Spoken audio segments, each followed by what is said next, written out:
Interview with Eric Rohmer, Gérard Legrand, Hubert Niogret, and Francois Ramasse, 1986. From Positive, November 1986, interview conducted September 27, 1986, reprinted by permission, translated from the French by F.H. Question: the last film of the Moral Tales is Love in the Afternoon. Did you think of Billy Wilder's film of the same name? Having just seen The Adventures of Reinetta Mirabel, we think that. Were you a theater director, would you stage Feydeau or La Biche? For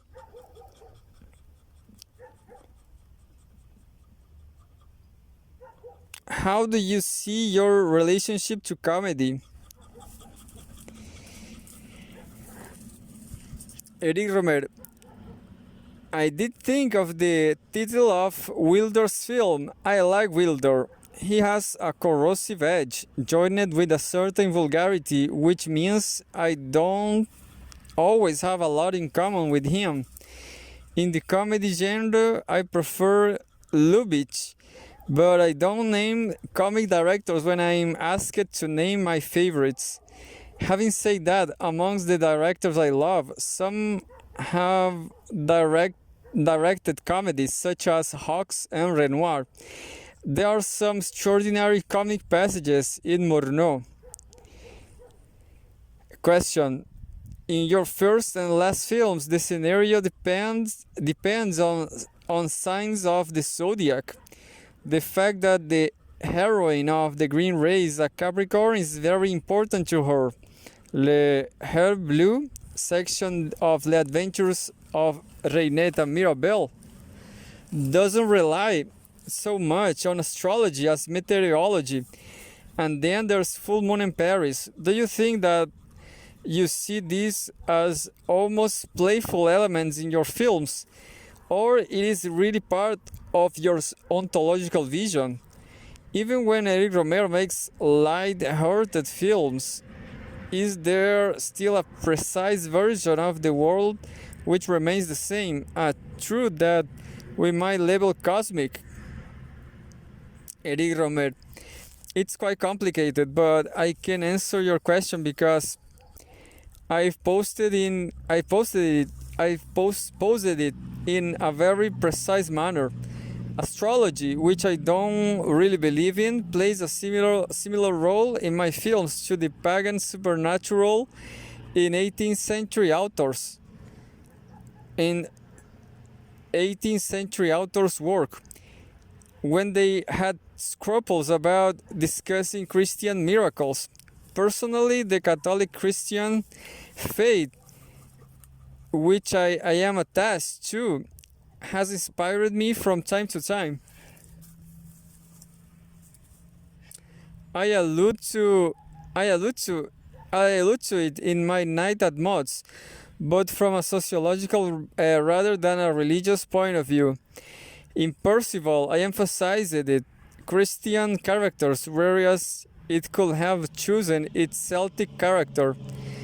Sometimes in my films there are very vague allusions, but I would be incapable of treating a subject such as that of Therese, Cavalier, 1986, a film I haven't seen, or Ons Fioretti de François d'Assise by Rossellini, a film that made a great impression on me, but at the same time I am eager to show transcendence in a roundabout way, like a game. That's how I use the theme of the stars without believing in it, but without being accepting either.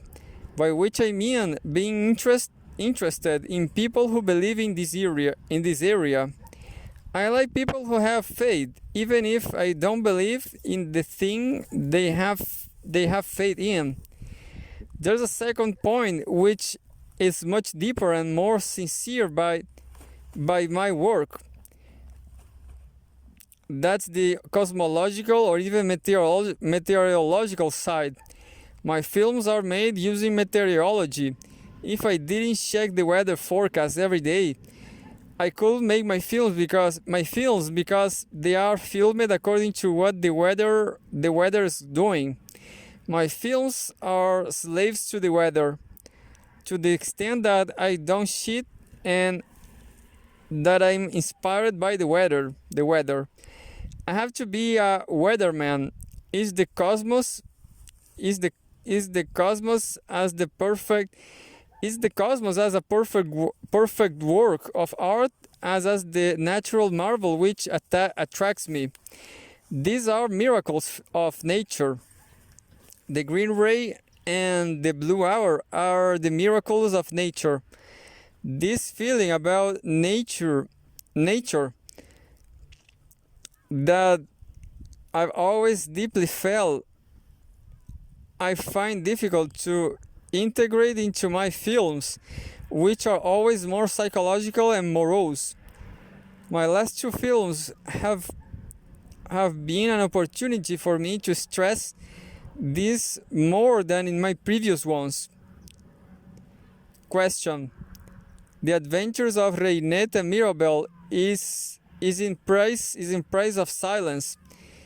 The meteorological incident is in the minute of silence at the start and the end of the film. Eric Rohmer, so much so that this is what gives this rather disparate film unity. At the beginning it was 4 different stories. I wasn't even sure if they would be a film because I could have screened them as 4 shots features on television. Question: Isn't there something frustrating in the fact that with the inevitable degradation of film, waiting a year to capture an image of the green ray is also waiting a year to create something that will degrade on the film stock? Eric Rohmer: That's a question that concerns all film. You say that film degrades. Well, that's true. But you could also say it doesn't degrade that much. As Langlois pointed out, citing the Lumiere's brothers' films, that these that are the oldest films are amongst the least degraded. Until we have the means to perfectly preserve things, it seems that video disc is a method of perfect preservation. But for the time being, it doesn't seem to be being used, and there is poor image definition when the film is projected on a screen. Cinema preserves things less well than writing or painting. The paintings of Van Eyck or from the Renaissance, and we could say the same thing about painting. The oldest works are better preserved than more recent ones. When you dream of cinema, you think of that. When I was at the Cahiers du Cinema, I was very interested in the issue of film preservation and carried out an interview with Henry Langlois. And if I had stayed at Cahiers, I would have carried out others. It has carried on without me with interviews with directors and films programmers. But when you make films, you don't think about those things anymore. You could reproach certain great painters for having used fragile material, but that isn't their concern. Question: In the Green Ray and the Adventures of Reinette and Mirabel's Blue Hour, we are reaching something very simple and very fragile. A certain color appears for a few seconds. The thing, Eric Rohmer, the thing is fragile in terms of the fiction and its representation, but the representative piece of art can be either fragile or not. It's not the same thing. It is certain that cinema attempts to capture fragility and preserve it, to give it duration, but this preserving role is limited because the film image, and even more so the film stock, is not a solid material. And here I'm quoting from a series of articles I wrote as marble. Celluloid is not as solid as marble. Question. The astrological data begins with the sign of Leo, but even if it isn't as obvious as in full moon in Paris or the green ray, it always determines the personalities of some of your characters, such as André Dussolier and Beatrice Roman in A Good Marriage, who are so antagonistic that we can see them as such or such a sign placed in opposition. Is there a kind of opposition between this use of the stars and your use of the elements? It's the accidental against the essential, as with your two characters. Events change destiny. The snowfall in My Night at Mott's, the rainstorm in Claire's knee. There is something that underpins the astrological, and that in the meteorological, it is the essence and the accident in your characters. Eric Rohmer, you are mentioning things I hadn't thought of. I hadn't thought of, but you are right. My desire to make films was at first a desire to film natural phenomena. I was wondering how to do this when I was making amateur films. How to film the rain or a storm. Those were things which preoccupied me. I wasn't happy with the artificial studio sheets. Question. You make use of the elements to express a privileged moment in your characters' lives. Eric Rohmer, what I can tell you is what corresponds to will on my part, to my deep desires, and what is chance. What corresponds to my will is the following: a deep love of nature and a desire to represent nature, but still knowing that is not enough because it must be attached to a story. Nature has been filmed 1,001 times, but a strange thing no one has ever filmed. And I've checked it, but never to my knowledge the green ray. No one came forward saying, yes, I filmed it. And it's something that can be filmed, but no one has the patience. Or on the other hand, extraordinary things have been filmed, but more things such as volcanoes, earthquakes, avalanches, not such simple things as I have done.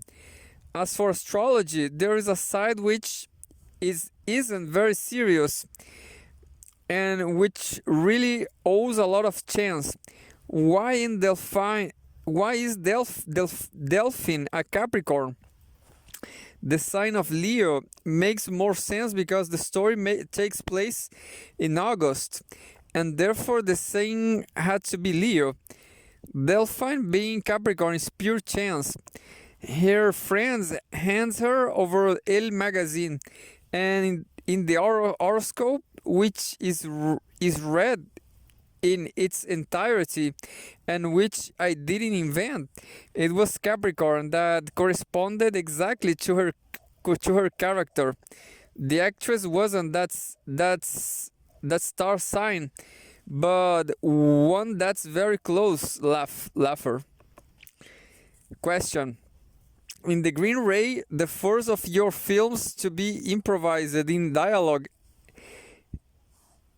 Is the Green Ray the first of your films to be improvised in dialogue and situation?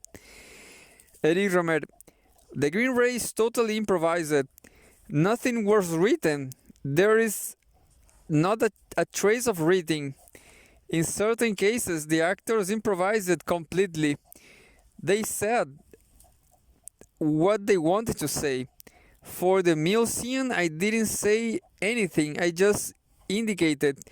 Try to convince her to eat some meat. That was all. The scene with the boy in Biarritz is totally improvised because he didn't know what we wanted from him. I met him 3 minutes before we started filming because the boy who should have show up wasn't there. I found this boy on the beach and I put him beside the Swedish girl and told him, sit at this table and try to shut up these two girls. To shut up. They didn't know what was going to happen. The other boy wasn't totally innocent because he knew my camera woman. The one with the midi accent who mucks about, just said what a boy might say in that situation. He asked what nationality she was. He thought she was Swedish, whereas in fact she's Finnish. The other said she could be Spanish or German. That was totally improvised. On the other hand, there are moments where the actors knew more or less where they were going. They were the most difficult scenes, and sometimes I was tempted to write them. It's a lot more difficult to make people say what you want them to say. You have to limit yourself, not wander off topic, and be quite concise rather than say that. At the end of the day, there are quite few scenes like that in the film, which advance the plot, and in which the conversation has to be centered on a precise topic, and specific things must be said to inform the viewer, and at the same time there has to be fairly rapid exchange of information between characters. We figured out with the actors that we had to do, but I didn't make them say complete sentences. Those were the most difficult scenes. Those were the ones that needed the most takes. The other scenes were good on the first take. The only thing we had to do after was the reverse shot, so that we could show all the characters in a conversation with 4 characters. You can't show everybody, and to be able to cut. We listened to the first take again, and then the actor repeated what he had to say. In The Adventures of Reinette and Mirabelle, there was also an improvised scene. It was recorded on cassette, and we listened to the cassette again when they were talking about the theft at the supermarket, so that the discussion could be filmed with both characters. The first shot is more spontaneous than the reverse shot. Question: was the Green Ray film in order? Eric Rohmer: in this case, we had to film in order.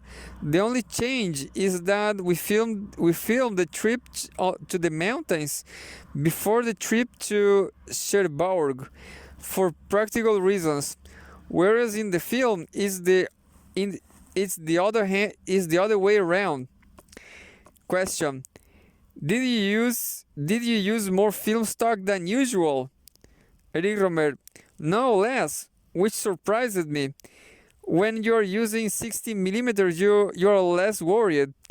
In my latest film, My Girlfriend's Boyfriend, I filmed a lot more. In the Green Ray, I filmed less. Why? Because purely improvised scenes work the first time or they don't work at all. But I could have failed in filming them. We didn't really make any mistakes in filming because we set everything up carefully. The only things that gave me problems were very simple things, short transitional scenes where the actors had to say something precise to make the other person reply something equally precise. It's very difficult to improvise in pairs. Question: Isn't there that in the scene with the retired taxi driver, Eric Rohmer, that's total pure improvisation. He didn't even know what we were going to talk to him about. I went to him one day to ask him his agreement. He said yes.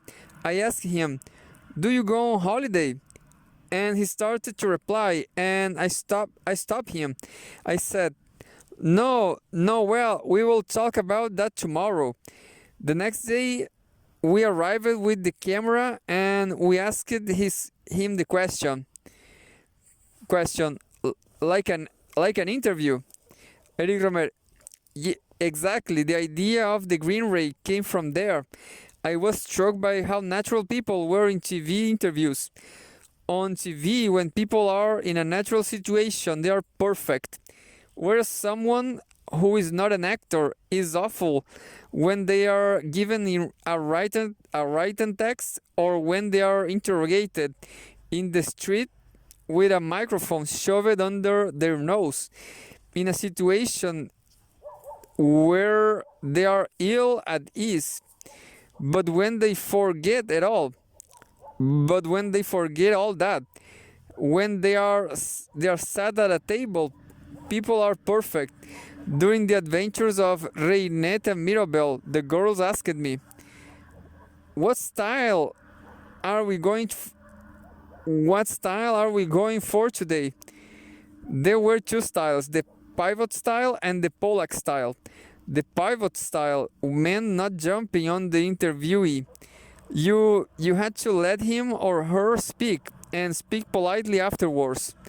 The Polak style meant speaking at the same time. Let's say that here naturalness is perfect. You are looking for it. You find it here because people forget the cameras. These are scenes where people are performing, but not in relation to a possible spectator, but in relation to each other, as in a discussion. So I said to myself, if I pull all these people who are not professional actors around a table in an everyday conversation, they will be natural because they will naturally be performing. At the same time, I could make a film that was just that. There had to be passages that were from a classical fiction film, by which I mean passages of exposition, of plot advancement and drama. There I was greatly helped by my principal actor, Maria Riviere, who was as good in the discussion scenes as in the others. She called the tune, not only through what she said, but the way she could speak, the way she questioned people, the questions that her character provoked. She is someone who inspires, who you want to talk to, and that's very important. Question: there are two moments where that's obvious. The scene where she cries alone, a little away from the group, and her friend comes to console her with a slight movement towards her. And the final scene when she really galvanizes the young man when she says to him, "Would you like to come with me?" here is classical fiction. It's here that you can see you are not simply a realist filmmaker. That there's something else. Realism or sociology are not the same as ontological truth. Eric Rohmer.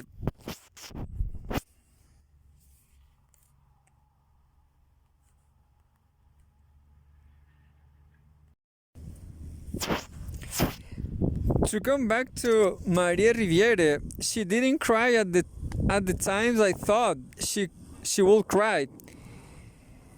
I had only vaguely planned the moments where she would cry, but the only time she cries when it was planned, which was probably the most forced, which doesn't make it less moving in the time you've mentioned when she's away from the group. The other times it just came naturally. For example, when she started crying at La Plagne, which wasn't planned at all. I have a take where she doesn't cry, but when she does, she completely confuses the boy she's talking to, who was surprised. She also cried in the hairdressers, which was awkward, as it was a very precise scene where we need to explain some of the action. When we need to explain some of the action, there's nothing more tricky than getting people to say, "I was there, I left, I've come back," and allow the other person to ask questions without it becoming repetitive and boring. "Ah, you went there." I wanted to avoid that kind of dialogue. Improvisation, as you learned it in class. What saves those moments is that suddenly she starts to cry. The most extraordinary moment where we didn't know she was going to cry is just before the conversation with the two boys in Biarritz, where she says, But I'm open. I look at a place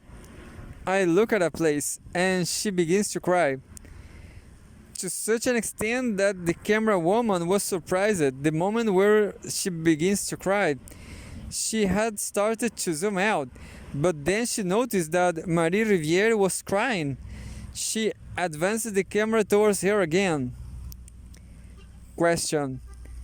In the adventures of Reinetta Mirabel, Maria Riviere cries and she completely throws the others. In order to get the money, 6 francs and 70 centimes. Was that a very written moment? Eric Rohmer.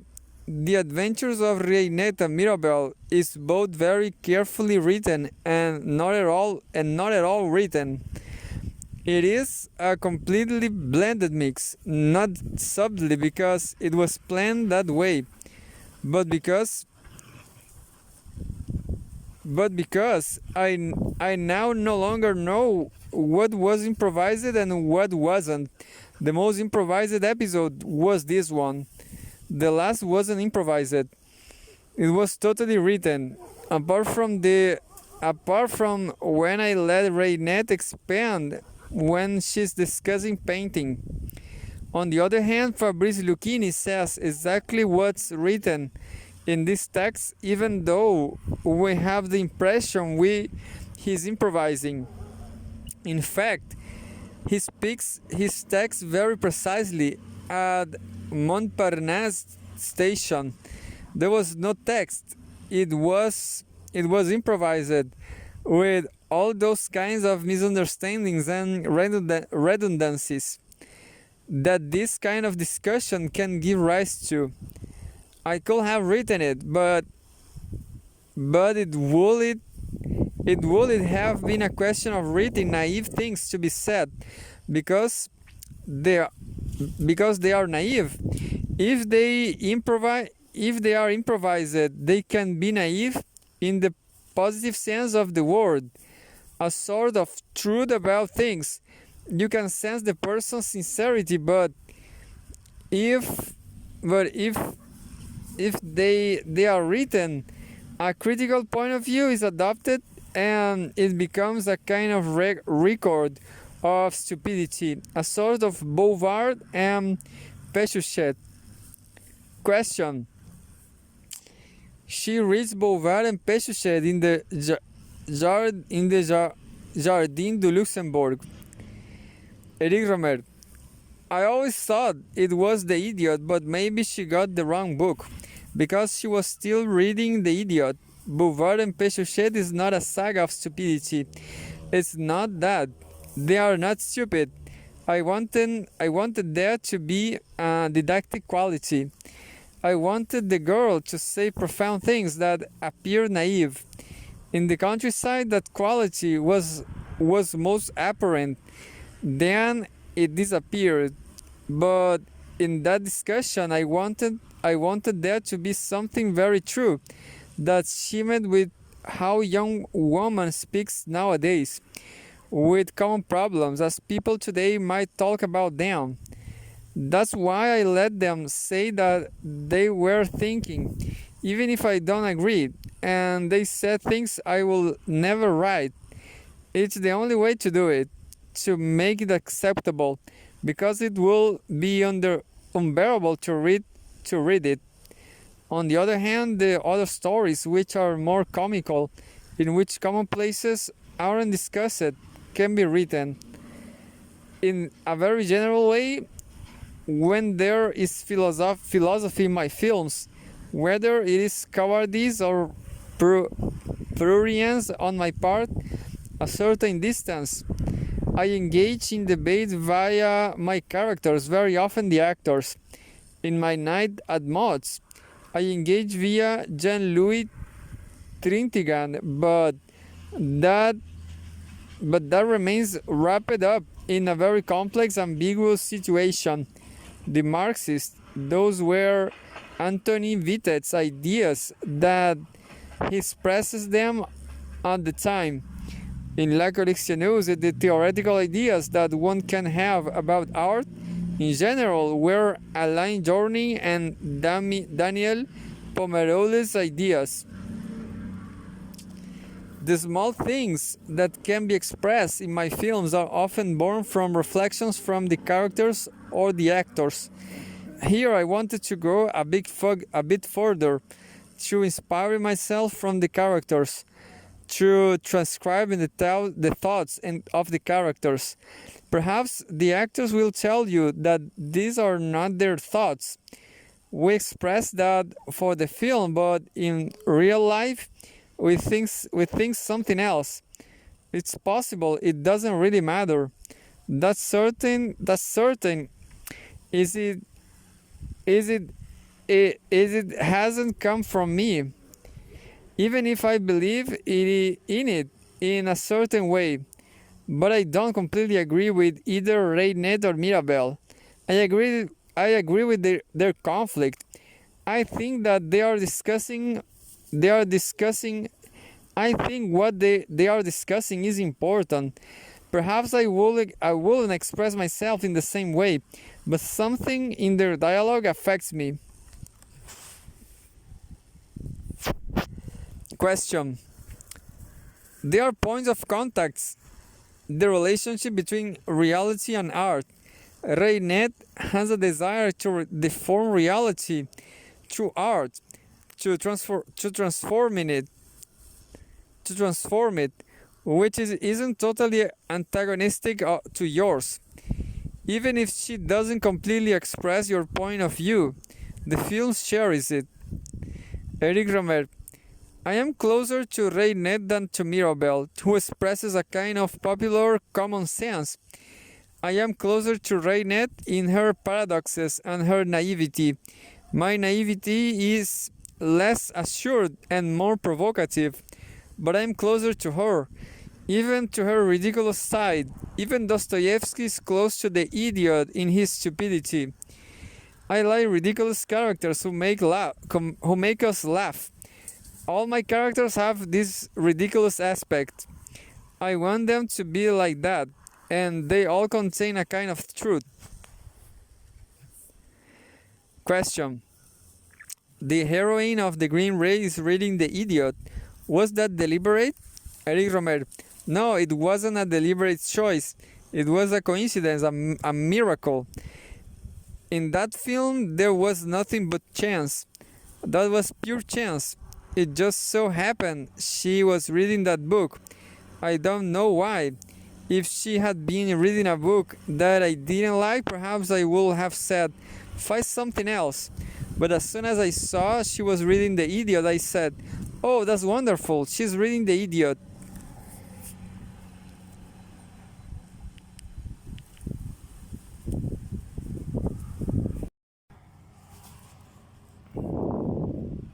Question. The choice of books in your films is never innocent. In La Collectionneuse, they read Rousseau. That isn't chance. Eric Rohmer. They are correspondences, but at the same time, there is a certain degree of chance. I brought the Rousseau, so yes, it was there. At the end of the day, I accept happy coincidence and unfortunate ones. Well, I try to. Laughs. Question. Reinette is someone who tries to be systematic about her thoughts and theorizes accordingly, whereas Mirabel uses common sense. Eric Rohmer. The Adventures of Reinette and Mirabel was organized very quickly because I met Reinette and I found her extraordinary. One of the first things she said to me was, I organize my life according to principles. Good, like what, for example? When I've decided something, I do it. I decided not to speak. I haven't spoken. And that's where that episode came from. The story in the cafe happened to her. Then we set it up. Lots of customers will have experienced that kind of thing. Question. Usually your films are very carefully planned, but with The Green Ray, you got to the editing stage that wasn't organized, unlike your previous films. How did this new experience go? Did you try to model the material in some way, or did the story emerge of its own accord? Eric Rohmer. The Green Ray is a film that was too successful. It was easy to film. There wasn't much waste. It was easy to edit. And then people like it. While I didn't think the general public would like it. Seeing in it as a slightly nostalgic evocation of the new wave. I can't really learn much from it because I have the impression it was a one-off. I don't know if we could do it again. That's why afterwards I began The Adventures of Reinette and Mirabel. I wanted to see if I was going in the right direction. The adventures both confirmed and undermined my decision. I didn't stick exactly to my original idea. I was in the presence of a young woman with a strong personality who things happen to and who makes things happen. That's the chance of a meeting with someone. Now, in my life as a director, I've met people who have inspired me, such as the characters in La Collectionneuse, and especially Daniel Pomerol, who, although he doesn't play the main character, is the keystone of the film. Actresses such as Béatrice Roman, Ariel Dombasle, Pascal Augier are very inspirational people with strong personalities. I need people with strong personalities. In my last two films, It wasn't only people who were capable of articulating that I needed, but who find themselves in novelistic or comic situations, who bring along with them a whole world of dramatic or comic situations. There again, I'm dependent on meetings. The editing process was easy too. The only scene that I thought was a failure was the scene that touches most people. That's to say, the end. I thought to myself at the time, I'm not going to be able to do anything with this film. There's no ending. I began by editing the scene to see if I could do something with it. I still didn't have the sunset, and it's very hard to edit without that.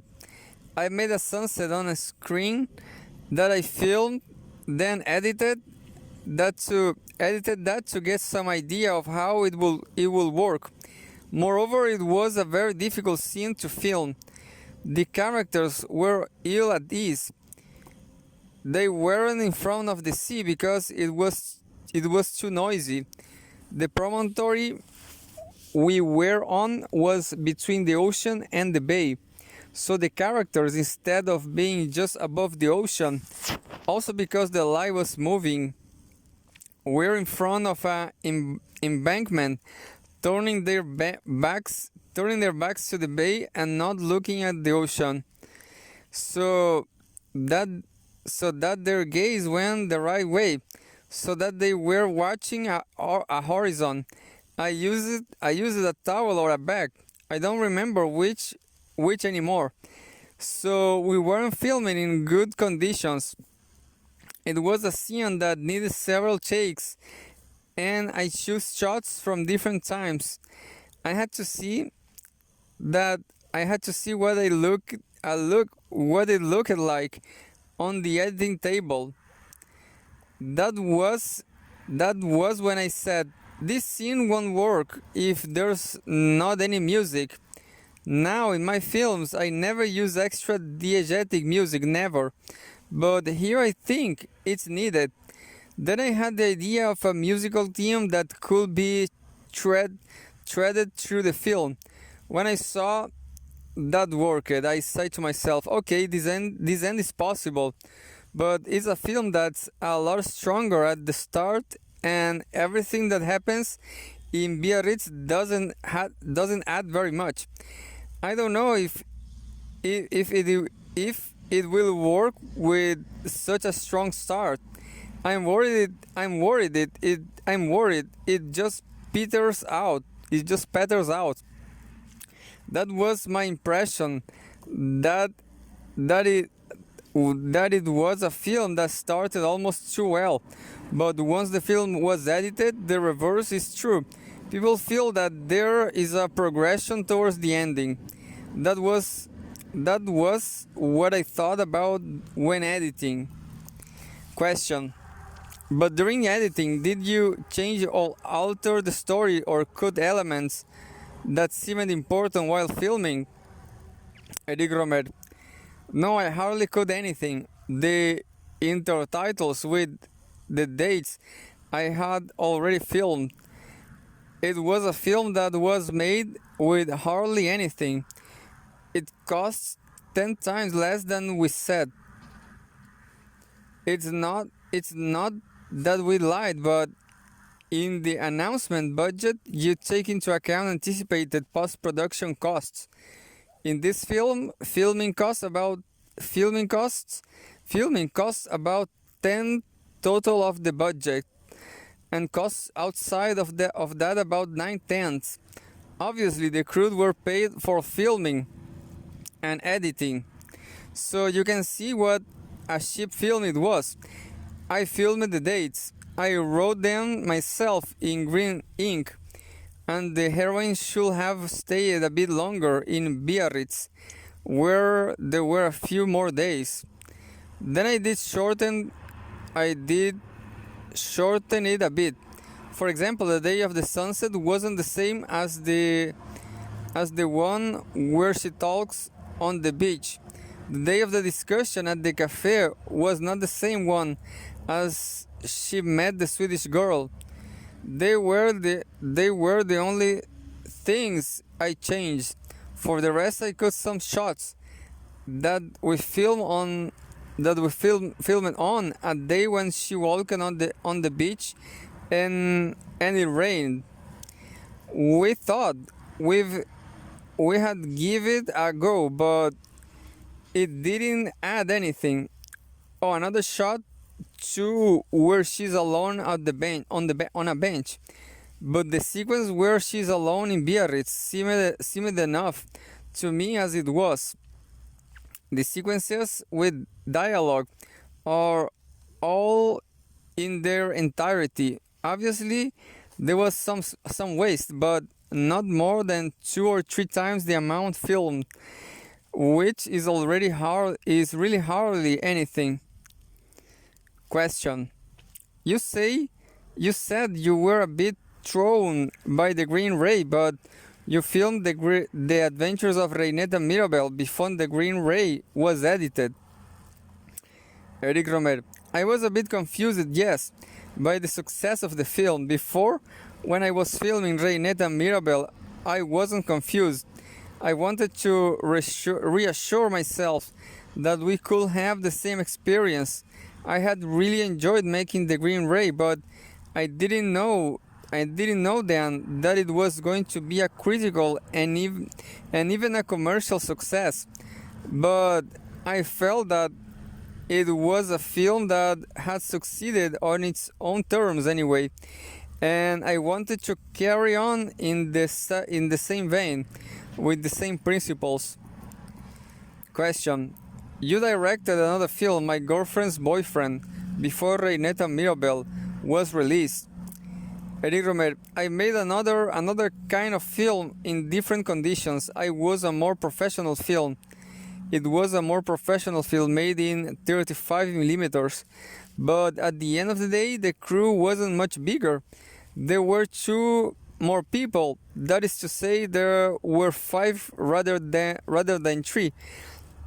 Still, it's not the same thing making a scripted film compared to a film with no script and improvisation, because in a film like The Green Ray or even Reinetta Mirabel, you can afford to fail, and of course that's what means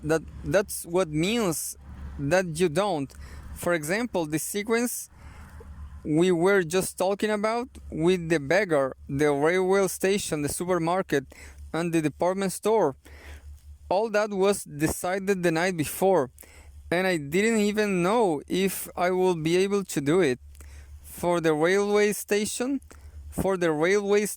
I had asked permission, and it just so happened, it just so happens that the SNCF always grant the permission without problems. The problem for them with people filming in a station is that it creates crowds, but as soon as you film with unknown actors, they are very accommodating. What they don't like is people filming with stars, so we film in stations with extraordinary ease. Obviously, there were extras playing the beggars in the scene, but they were friends.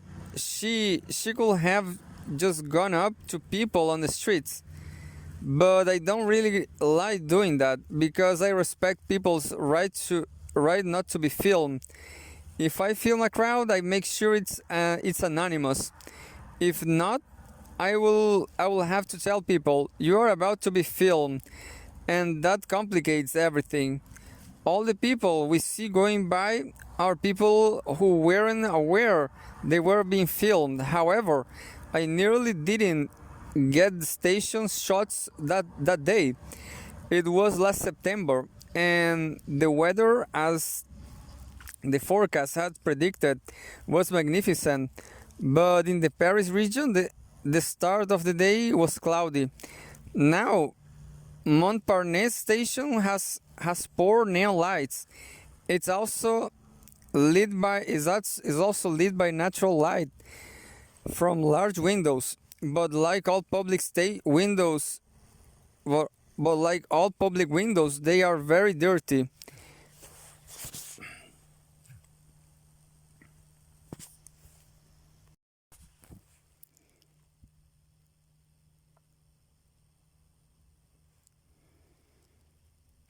When there isn't much sun outside, we really are at limits of good enough light exposure. We nearly had to give up. Finally, the sun came out a bit and we were able to film. The scene was possible, but the camera was still hired for another day. In the case, we had to start again the next day. So I said to myself, since we had the camera for another day, we could do something else. We could do a supermarket. So between 4 p.m. and 7 p.m., my assistant and I found a shop that will allow us to film the next day. You can see how things get decided. That said, the story was decided, but the settings weren't. And I had thought I will film that section later. Whereas in a film that's scripted with stories that follow on from each another, it's not possible. You have to have a more precise schedule. And if you can't film a scene one day, it's a bit stressful because you have to follow the schedule. That's what I did in the latest film. On the other hand, some of these ideas were used in my next film. That was filmed in a new town, where I filmed in the street and in 35 millimeters. But 35 millimeter cameras are much more awkward than 16 millimeters. And I filmed the street a lot more. That's to say, the people who are there, the urban fabric, the crowd, than I did in the previous two. And this use of the camera that we could call post new wave, which consists of going beyond what we are able to do in the 1960s.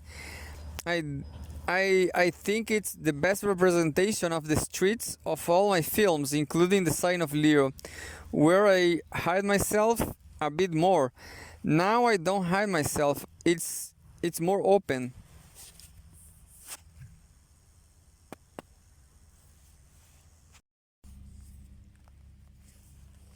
Question. That's a constant threat in your second series. In The Aviator's Wife, there are street scenes where you don't see him hiding at all. Eric Rohmer.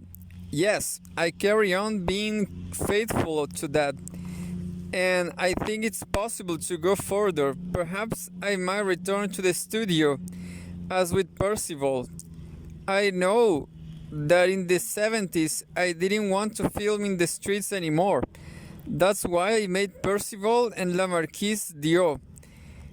It could be that once again I won't want to film in this way, but at the moment the desire is still there, and I've gone to the limits of what I want to do, even with my latest film. Question. At the same time, does that way of filming that moves away from the interlude films, if we can call them that, and the first series become a kind of moral evolution, we feel like we are moving towards something more pragmatic, more instinctive than that which happened in the moral tales. The characters are less calculating. There isn't a bet on someone else's destiny. Eric Rohmer. Perhaps, but at the same time you could say it's a lot more superficial.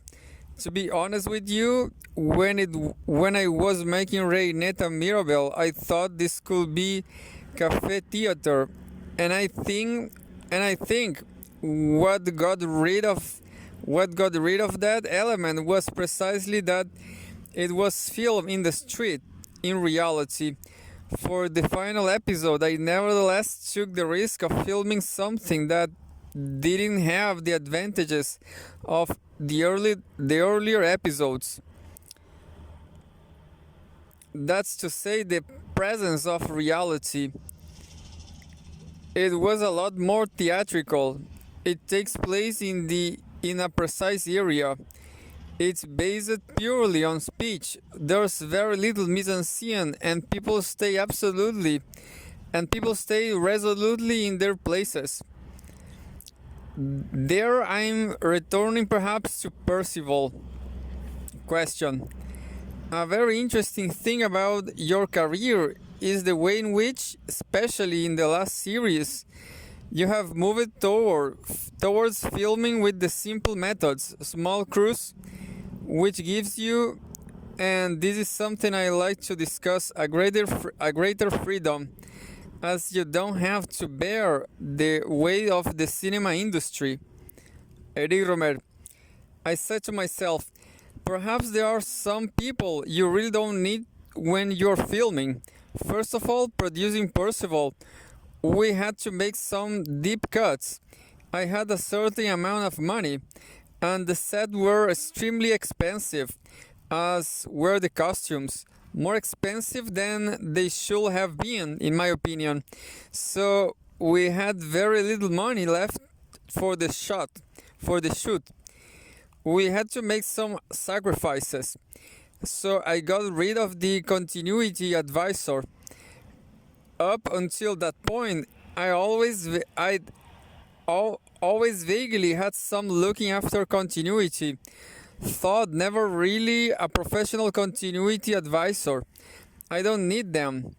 I don't want to disparage continuity advisors, but just because I didn't use one, that hasn't led to any continuity errors in my films, and you can easily get rid of that job. Then I got rid of the assistant director. After all, you're never better served than by yourself. And I realized that the first assistant really only makes sense if there is a second assistant director to manage. The continuity advisor has to discuss things with the assistants. That's the role of the continuity advisor. So in that case, you might as well get rid of them all. Why have assistants? As for production matters, I thought that one person could manage, and when I had two, there were always misunderstandings and errors in coordination. So there I have one person to help me. For example, when we are filming on location with organizing meals, so stealing the police when we are parked. In that case, you are better off with a woman. Question. That's administration. Yes, you can call administration. You can call that administration. That's more. We can use the feminine form in intendance for an administrator, but there isn't a feminine form for a producer. What remains is the technical side, everything that is to do with the actual physical making of the film, which is very important. So I get rid of things, and I rely on myself. Why not? Up until then, I had a standard technical crew, apart from grips, because I had very little in the way of technical equipment and very little electricity.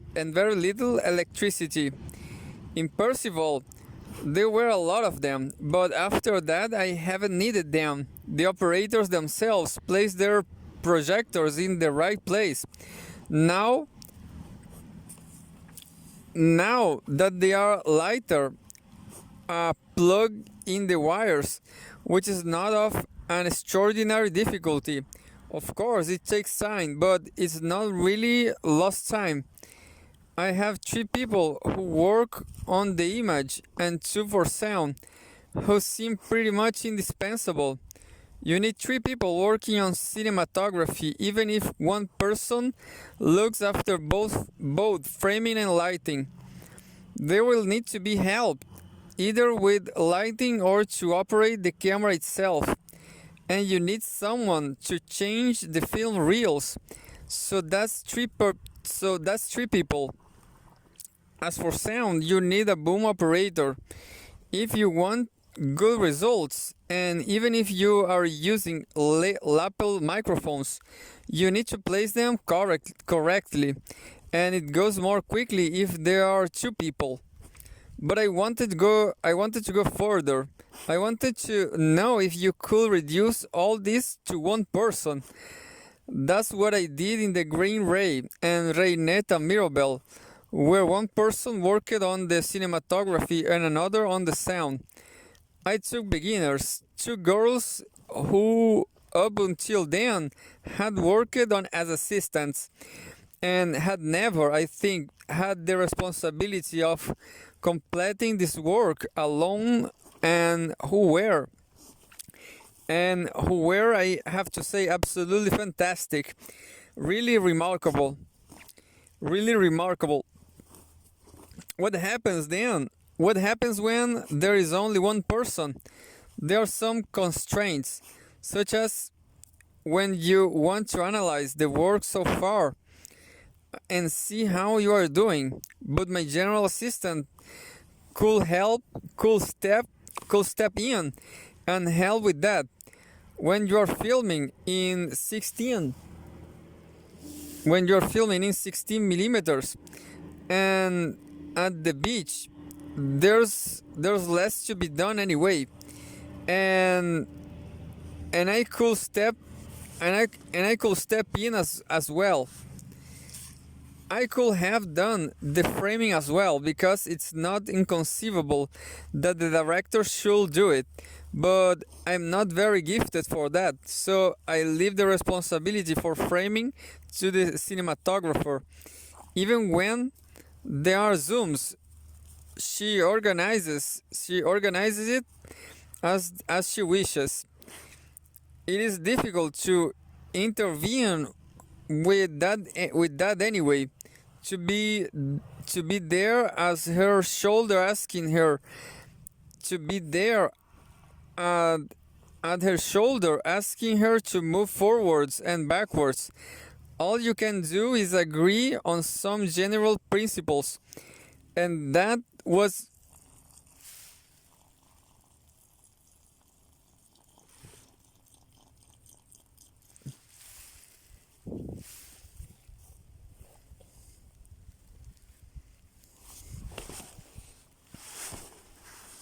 and that's and that's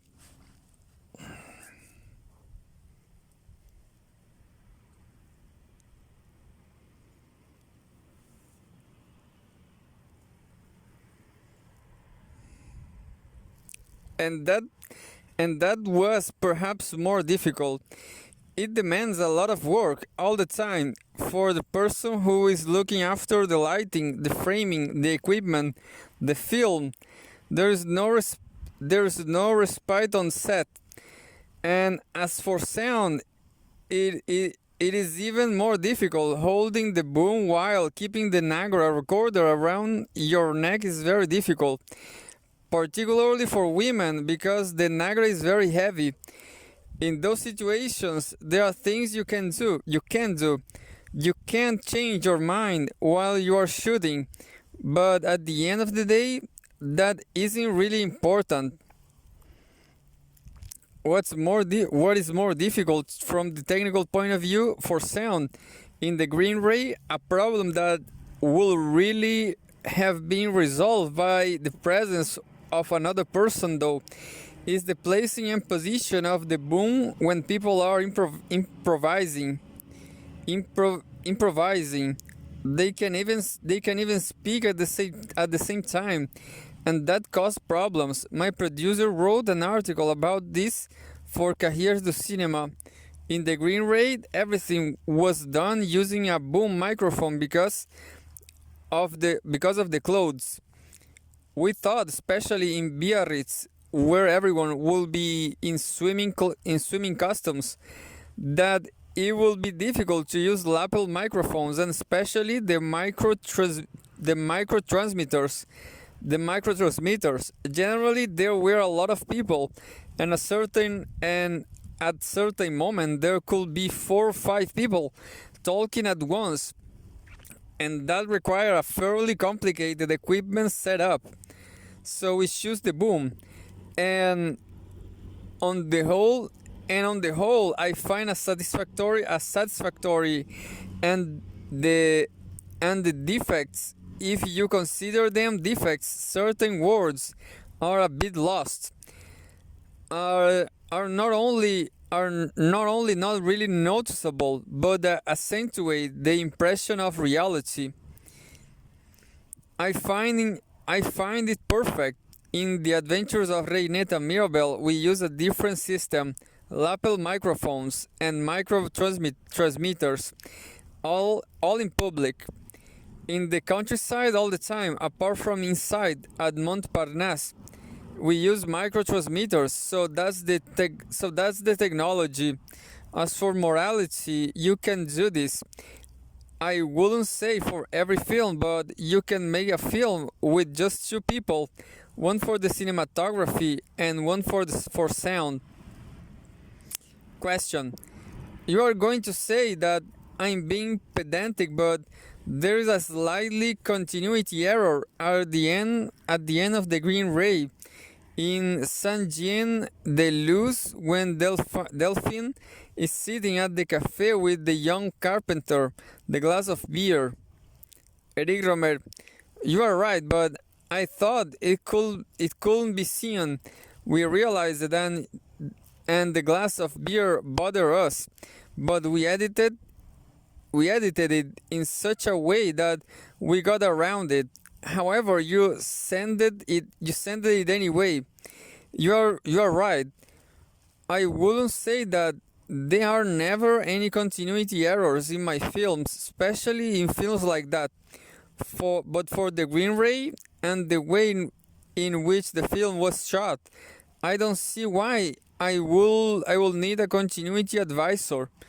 Yes, he or she could have told us about the glass and another mistakes as well, but those were without consequence because we didn't use the shot. There was a shot where the actress was cold. It was in fact very cold, and so she put on a pair of trousers, although she had been wearing shorts, thinking that it wouldn't show. It was when she was sitting at the cafe, and she thought she threw her legs out of shot. Now there was a slightly wider angle. Sh- uh, n- now there was a slightly wider angle shot where you can slightly see underneath the table. But I think it's better than I take the risk of a few mistakes rather than adding an extra person to the crew, which wasn't even possible in this case.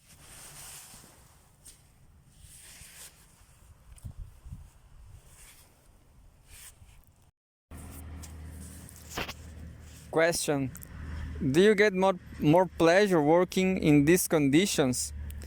Eric Romer: yes, to the point where I'm asking myself if I could work in the usual conditions of the cinema industry. What's great is cutting out the middleman, because what is painful for me is having to explain something to someone who will then have to go and explain it to somebody else. Whereas here, I explain directly to my actors and my crew, and it's relaxing. The Green Ray and Reineta Mirabel are both amateur films. One is a holiday film and the other a weekend film. These are films that left me emotionally intact. That wasn't the same with the last one. I don't really know why, as there were many people. Things just piled up on the top of each other. The only thing that was tiring with Reineta Mirabel was shooting the Blue Hour sequence, because it was the middle of summer. We had to get up at 3 a.m.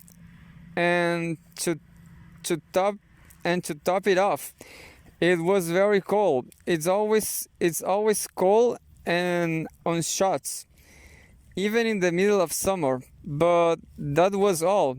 Often on shots there's a lot of tension and stress, and some directors like this and make use of it. I will say that sometimes my films lack tension, and when you want to film dramatic scenes, that can make it difficult. But when you are alone, there's no tension, and filming is a pleasure. Question: is this why we get the impression that you are renewing your links with comedy and influence we felt in Place de Etoile and the Sign of Leo, but that declined with the moral tales? You are amusing yourself more as you seek to amuse. I'm thinking about the black cat that crosses the screen from the left to right in the Green Ray. Eric Rohmer: I call these films comedies, so of course I will recognize their comic nature. But are they comedies above all? I don't know, and I wouldn't want to reduce them to that, because that would be shallow. But even if I was in comic mode for Reineta Mirabel and I want to stay there, I couldn't always be comic either. Question: Paulina the Beach has the perfect farcical construction. The characters are alone at the end as they were at the start. Eric Rohmer: that's the whole question of happy or unhappy endings. In the first comedies on Proverbs, I've often said it's a homage to Marcel Carnet. My films finish as they begin. The people find themselves back where they started. Why not? It has a slightly bitter, disenchanted, ironic feel. Now, because I've put the Green Ray into the comedies on Proverbs, I didn't have to, but it's done now. I wanted to finish my comedies in a more open, optimistic way. Instead of coming back to the point of departure, the character has made some progress, which is positive. This is what happens in the Green Ray. Perhaps there is an element of discovery in my girlfriend's boyfriend too, where we don't come back to the setting and situation of the start. For Reineta Mirabel, I had the idea of a series, but everything depends on the actresses and my inspiration. I don't know if I will make some new adventures with Reineta Mirabel. I want to, but for the time being, it's uncertain. But anyway, there are little stories where the ending depends on others. When one character discovers that the other is a waiter at the cafe, she is disappointed, or rather, her hopes are dashed. But that's only one of the stories. In another, she succeeds. I can take one ending or another. In comedy, anything is allowed. Question: unfortunately, the recording we received of Reineta Mirabel was PAL version, so we saw the film in black and white. Eric Rohmer, I know what that's like because I made a black and white copy for editing and I had to watch the film like that. So it was rather wonderful when I saw it in color. It's a film where color plays a really important role. Question: color is always important. Eric Rohmer, I could say that I really am from the color age. I read recently that Francois talking about le yeux sans visage in a journal interview said, I see in black and white. There were a lot of filmmakers from that generation who saw in black and white, for whom color was something monstrous. And I even heard younger filmmakers say, I would love to make a black and white film. Well, I wouldn't want to at all. I made my first films in black and white through necessity, because there really wasn't color stock at the time. That was the case with The Sign of Leo. But the only film I wanted to make in black and white, strangely, because by this time color was becoming the norm, was My Night at Mods. Question: in returning, I think, to the old technique of filming on black and white set. Eric Rohmer, the interiors, the set, yes, that was effectively black and white, but that decision was really to do with Clermont-Ferrand, and the version is and the vision I had of it. Clermont-Ferrand is a black town, and this black will have seemed yellowish or violet or on color stock. I also wanted a certain Jansenist quality to the image, a simplicity. I didn't want people to get lost in the detail of color. In this film, the smallest advertising billboard or traffic signal could have bothered the audience, but it was a very peculiar case. In other words, the ideal reading for me of My Night at Mods is that it is a color film where everything is either black or white. The people were dressed in black and white. The walls were in black and white. So if we had made it in color, the film would still have been black and white. Furthermore, in Full Moon in Paris, there are some shots that are black and white, but that are on color stock, and it's not the same thing as black and white film.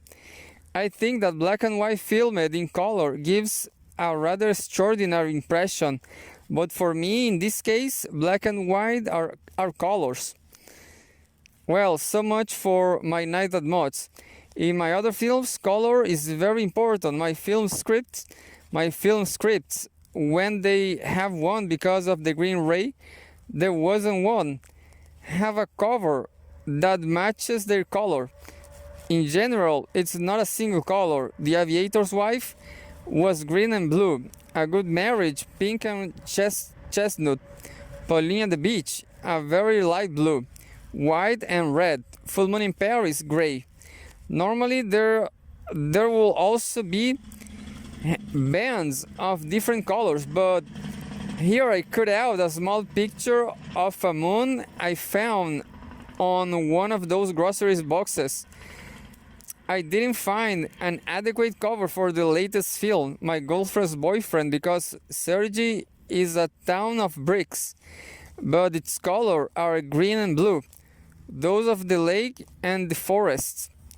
I needed a pale pink background, out of which emerged blue and green. Moreover, it's a film where green and blue are very important. For the green ray, the colors are orange and green. I'd had a small notebook for practical remarks that was green with an orange band, but the colors you see most often in the film are are of course green. The green of the countryside, the green blue of the sea, and red. In Reineta Mirabel, there's a lot of red as well, but you will have the surprise of seeing the colors.